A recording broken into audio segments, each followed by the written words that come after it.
ಶ್ರೀ ಗಣಪತಿ ಶಾರದಾ ಗುರುಭ್ಯೋ ನಮಃ.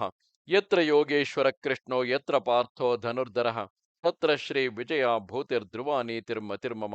ಶ್ರೋತೃಗಳಿಗೆ ಶ್ರೀ ಅಳಸಿಂಗರಾಚಾರ್ಯ ವಿರಚಿತ ಶ್ರೀ ವ್ಯಾಸ ಮಹರ್ಷಿ ಪ್ರಣೀತ ಶ್ರೀಮನ್ ಮಹಾಭಾರತದ ಶಾಂತಿ ಪರ್ವದಲ್ಲಿ ವಸುವಿಗೆ ಬಂದ ಬ್ರಾಹ್ಮಣ ಶಾಪ, ಅದರ ವಿಮೋಚನೆ ಮುಂತಾದ ಪೂರ್ವ ಕಥೆಯನ್ನು ಭೀಷ್ಮನು ಯುಧಿಷ್ಠಿರನಿಗೆ ತಿಳಿಸಿದುದು ಎಂಬ 345ನೆಯ ಅಧ್ಯಾಯಕ್ಕೆ ಸ್ವಾಗತ.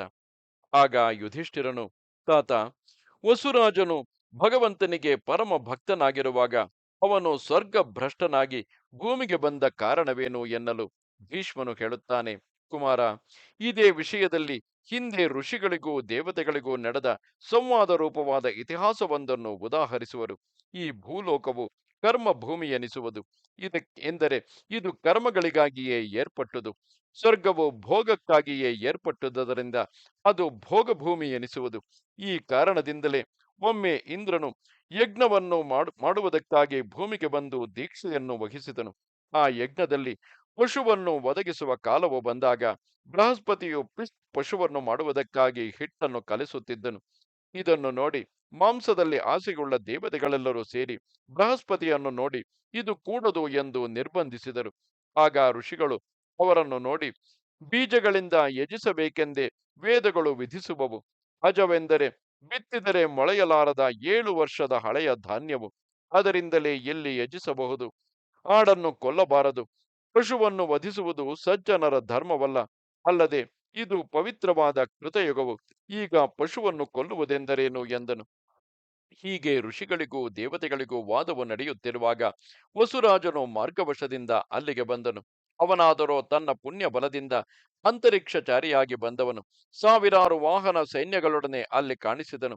ಅವನನ್ನು ಕಂಡೊಡನೆ ಬ್ರಾಹ್ಮಣರೆಲ್ಲರೂ ದೇವತೆಗಳನ್ನು ಕುರಿತು, ಅದು ವಸುರಾಜನು ಬರುವನು, ಅವನು ಯಾಗಶೀಲನು, ದಾನಪತಿ, ರಾಜಶ್ರೇಷ್ಠನು, ಸರ್ವಭೂತಹಿತನು, ಆ ಮಹಾತ್ಮನು ನಮ್ಮ ಸಂದೇಹವನ್ನು ತೀರಿಸಬಲ್ಲನು. ಅವನು ಒಬ್ಬರಲ್ಲಿ ದಾಕ್ಷಿಣ್ಯಕ್ಕಾಗಿ ಅನ್ಯಥಾ ಕೇಳುವವನಲ್ಲ ಎಂದರು. ಹೀಗೆ ಉಭಯ ಪಕ್ಷದವರು ಒಪ್ಪಂದವನ್ನು ಮಾಡಿಕೊಂಡು ವಸುರಾಜನ ಬಳಿಗೆ ಹೋಗಿ, ಓ ಮಹಾರಾಜ, ಈಗ ನಾವು ಆಡಿನಿಂದ ಯಜಿಸಬೇಕೆ, ಧಾನ್ಯದಿಂದ ಯಜಿಸಬೇಕೆ, ಈ ಸಂದೇಹವನ್ನು ನೀಗಿಸು ಎಂದನು. ಆಗ ಆ ರಾಜನು ಅವರ ಮುಂದೆ ಕೈಜೋಡಿಸಿ, ಓ ಬ್ರಾಹ್ಮಣೋತ್ತಮರೇ, ನಿಮ್ಮಲ್ಲಿ ಯಾರಿಗೆ ಯಾವ ಪಕ್ಷವು ಸಮ್ಮತವೆಂದು ನನಗೆ ಮೊದಲು ತಿಳಿಸಿರಿ, ಅದರ ಮೇಲೆ ನಾನು ಹೇಳುವೆನು ಎಂದನು.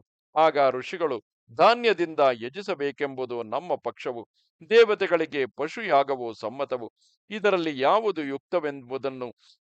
ಯುಕ್ತವೆಂಬುದನ್ನು ನೀನು ತಿಳಿಸು ಎಂದರು. ಆಗ ವಸುವು ದೇವತೆಗಳಲ್ಲಿ ಪಕ್ಷಪಾತದಿಂದ ಅವರ ಅಭಿಪ್ರಾಯವನ್ನೇ ಅನುಮೋದಿಸಿ ತ್ಯಾಗದಿಂದಲೇ ಯಜಿಸಬೇಕೆಂದನು. ಆಗ ಋಷಿಗಳು ಅವನ ಪಕ್ಷಪಾತ ಬುದ್ಧಿಯನ್ನು ತಿಳಿದು ವಿಮಾನದಲ್ಲಿದ್ದ ಅವನನ್ನು ಕೋಪದಿಂದ ನೋಡುತ್ತಾ, ನೀನು ಪಕ್ಷಪಾತ ಬುದ್ಧಿಯುಳ್ಳವನು, ಆದುದರಿಂದ ಸ್ವರ್ಗದಲ್ಲಿ ನಿನಗೆ ಎಡೆಯಿಲ್ಲ, ಕೆಳಕ್ಕೆ ಬೀಳುವವನಾಗು. ಇಂದಿನಿಂದ ನಿನಗೆ ಆಕಾಶಗತಿಯು ತಪ್ಪಿಹೋಯಿತು. ನಮ್ಮ ಶಾಪದಿಂದ ಹತನಾಗಿ ನೀನು ಭೂಮಿಯನ್ನು ಭೇದಿಸಿಕೊಂಡು ಇನ್ನೂ ಅಧೋಗತಿಗೆ ಪ್ರವೇಶಿಸುವೆ. ನೀನು ವೇದ ಸೂತ್ರಗಳಿಗೆ ವಿರುದ್ಧವಾಗಿ ಹೇಳಿದವನಾಗಿದ್ದರೆ ನಿನಗೆ ಈ ಅಧೋಗತಿಯು ಬರಲಿ. ನಮ್ಮ ಮಾತೆ ವೇದ ವಿರುದ್ಧವಾದರೆ ನಾವೇ ಅಧೋಗತಿಗೆ ಬೀಳುವೆವು ಎಂದರು. ಒಡನೆ ಉಪರಿಚರನು ವಿಮಾನದಿಂದ ಕೆಳಗೆ ಬಿದ್ದು ಭೂವಿವರದಲ್ಲಿ ಪ್ರವೇಶಿಸಿದನು. ಆದರೂ ಶ್ರೀಮನ್ನಾರಾಯಣನ ಅನುಗ್ರಹದಿಂದ ಅವನಿಗೆ ಸ್ಮೃತಿಯು ತಪ್ಪಲಿಲ್ಲ.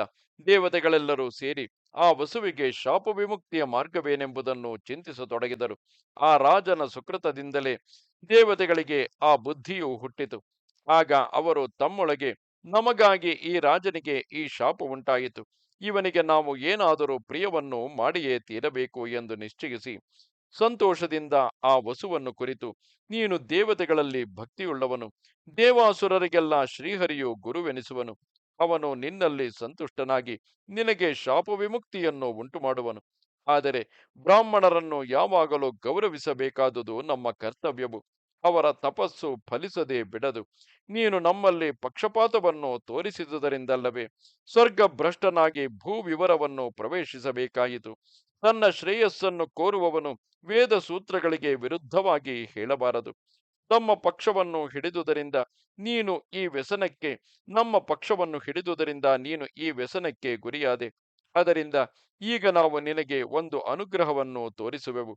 ನೀನು ಈ ಭೂ ವಿವರದಲ್ಲಿ ಇರುವಷ್ಟು ಕಾಲದವರೆಗೆ ನಮ್ಮ ಅನುಗ್ರಹದಿಂದ ನಿನಗೆ ಬ್ರಾಹ್ಮಣರು ಯಜ್ಞದಲ್ಲಿ ಮಂತ್ರಪೂರ್ವಕವಾಗಿ ಬಿಡತಕ್ಕ ವಸುಧಾರೆ ಎಂಬ ಆಜ್ಯ ಧಾರೆಯು ನಿನಗೆ ಸೇರಲಿ. ನೀನು ನಿನ್ನ ಶಾಪದೋಷದಿಂದ ಎಷ್ಟರವರೆಗೆ ಆ ಭೂ ವಿವರದಲ್ಲಿ ಅಡಗಿರುವೆಯೋ ಅಲ್ಲಿಯವರೆಗೆ ನಿನಗೆ ನಮ್ಮ ಸ್ಮರಣೆಯಿಂದ ಹಸಿವು, ಬಾಯಾರಿಕೆ, ಬಳಲಿಕೆ ಇವೊಂದು ಇಲ್ಲದಿರಲಿ. ಆ ವಸುಧಾರೆಯೇ ನಿನಗೆ ಆಹಾರವಾಗಲಿ. ಅಲ್ಲಿಯೂ ನಿನ್ನ ತೇಜಸ್ಸು ಹೆಚ್ಚುತ್ತಾ ಬರಲಿ. ಈ ನಮ್ಮ ವರದಿಂದ ಭಗವಂತನು ನಿನ್ನಲ್ಲಿ ಪ್ರೀತನಾಗಿ ಕೊನೆಗೆ ನಿನ್ನನ್ನು ಬ್ರಹ್ಮಲೋಕಕ್ಕೆ ಸೇರಿಸುವನು ಎಂದರು. ಹೀಗೆ ದೇವತೆಗಳು ವಸುವಿಗೆ ವರವನ್ನು ಕೊಟ್ಟು ಅಲ್ಲಿದ್ದ ಮಹರ್ಷಿಗಳ ಇಷ್ಟದಂತೆ ಪಿಷ್ಟ ಪಶುವಿನಿಂದಲೇ ಯಜ್ಞವನ್ನು ಮುಗಿಸಿ ತಮ್ಮ ಸ್ಥಾನಗಳಿಗೆ ಹೋದರು. ಮಹರ್ಷಿಗಳು ಉಚಿತ ದಕ್ಷಿಣೆಗಳನ್ನು ಪಡೆದು ತಮ್ಮ ಆಶ್ರಮಗಳಿಗೆ ಹೋದರು. ಇಂದ್ರನು ವಸುವಿನ ಸ್ಥಿತಿಗಾಗಿ ವ್ಯಸನಪಟ್ಟು ತನ್ನ ನಗರಕ್ಕೆ ಹೊರಟು ಹೋದನು. ವಸುವು ತನ್ನ ಗುರುವಿನಲ್ಲಿ ತಪ್ಪಿ ನಡೆದ ದೋಷಕ್ಕೆ ಫಲವಾಗಿ ಭೂ ವಿವರದಲ್ಲಿಯೇ ಅಡಗಿದ್ದು ವಿಶ್ವಕ್ಸೇನನೆನಿಸಿದ ಶ್ರೀಹರಿಯನ್ನು ಪೂಜಿಸುತ್ತಿದ್ದನು. ಮತ್ತು ಹಿಂದೆ ನಾರಾಯಣ ಮುನಿಯ ಮುಖದಿಂದ ಹೊರಟ ಜಪ ಮಂತ್ರಗಳನ್ನೇ ಜಪಿಸುತ್ತಿದ್ದನು. ಪಂಚಕಾಲಗಳಲ್ಲಿಯೂ ಪಂಚಯಜ್ಞಗಳಿಂದ ಅಲ್ಲಿಯೇ ಶ್ರೀಹರಿಯನ್ನು ಆರಾಧಿಸಿದರು. ಶ್ರೀಹರಿಯು ಅನನ್ಯ ಭಕ್ತನಾದ ಆ ರಾಜನ ಪೂಜೆಗೆ ಮೆಚ್ಚಿ ಸಮೀಪದಲ್ಲಿದ್ದ ಗರುಡನನ್ನು ನೋಡಿ, ಓ ಪಕ್ಷಿರಾಜ, ವಸುವೆಂಬ ಚಕ್ರವರ್ತಿಯೊಬ್ಬನುಂಟು. ಅವನು ಧರ್ಮಾತ್ಮನು, ಮೃತನಿಷ್ಠನು. ಆದರೆ ಈಗ ಬ್ರಾಹ್ಮಣ ಶಾಪಕ್ಕೆ ಗುರಿಯಾಗಿ ಅವನು ಭೂವಿವರದಲ್ಲಿ ಅಡಗಿರುವನು. ಈಗಲೇ ನೀನು ಆ ರಾಜನ ಬಳಿಗೆ ಹೋಗು. ಅವನು ಆಕಾಶ ಗಮನ ಶಕ್ತಿಯಿಲ್ಲದೆ ಭೂಮಿಯ ರಂಧ್ರದಲ್ಲಿ ಅಡಗಿರುವನು. ನೀನು ಅವನನ್ನು ಈಗಲೇ ನನ್ನಲ್ಲಿಗೆ ಸಾಗಿಸಿ ತರಬೇಕು ಎಂದನು. ಒಡನೆಯೇ ಗರುಡನು ವಾಯುವೇಗದಿಂದ ಹಾರಿಹೋಗಿ ಆ ರಾಜನಿದ್ದ ಭೂವಿವರವನ್ನು ಪ್ರವೇಶಿಸಿ ಅವನನ್ನೆತ್ತಿಕೊಂಡು ಬಂದು ಆಕಾಶದಲ್ಲಿ ತಂದು ಬಿಟ್ಟನು. ಆಗಲೇ ಉಪರಿಚರನು ತನ್ನ ದಿವ್ಯ ರೂಪವನ್ನು ಹೊಂದಿ ಬ್ರಹ್ಮಲೋಕವನ್ನು ಸೇರಿದನು. ಹೀಗೆ ಮಹಾತ್ಮನಾದ ಆ ರಾಜನು ಕೂಡ ಮಾತಿನಲ್ಲಿ ತಪ್ಪಿ ನಡೆದುದರಿಂದ ಬ್ರಾಹ್ಮಣ ಶಾಪಕ್ಕೀಡಾಗಿ ಅಧೋಗತಿಯನ್ನು ಹೊಂದಿದ್ದು ಕೊನೆಗೆ ಶ್ರೀಹರಿಯ ಆಜ್ಞೆಯಿಂದ ದೇವಲೋಕವನ್ನು ಸೇರಿದನು. ವಿಷ್ಣುವಿಗೆ ಅವನು ಏಕಾಂತ ಭಕ್ತನಾದುದರಿಂದ ಬಹುಶೀಘ್ರದಲ್ಲಿ ಶಾಪ ವಿಮುಕ್ತನಾಗಿ ಬ್ರಹ್ಮಲೋಕವನ್ನು ಹೊಂದಿದನು. ಓ ಧರ್ಮರಾಜ, ಇನ್ನು ನಾರದನು ಶ್ವೇತದ್ವೀಪಕ್ಕೆ ಹೋದ ವೃತ್ತಾಂತವನ್ನೆಲ್ಲ ತಿಳಿಸುವೆನು. ಏಕಾಗ್ರ ಚಿತ್ತನಾಗಿ ಕೇಳು. ಇದು 345ನೆಯ ಅಧ್ಯಾಯವು. ನಮಸ್ತೆ ಶಾರದೆ ದೇವಿ, ಕಾಶ್ಮೀರ ಪುರವಾಸಿನಿ, ತ್ವಾಮಹಂ ಪ್ರಾರ್ಥೆಯೇ ನಿತ್ಯಂ, ವಿದ್ಯಾದಾನಂಚ ದೇಹಿಮೆ. ನಮಸ್ಕಾರ.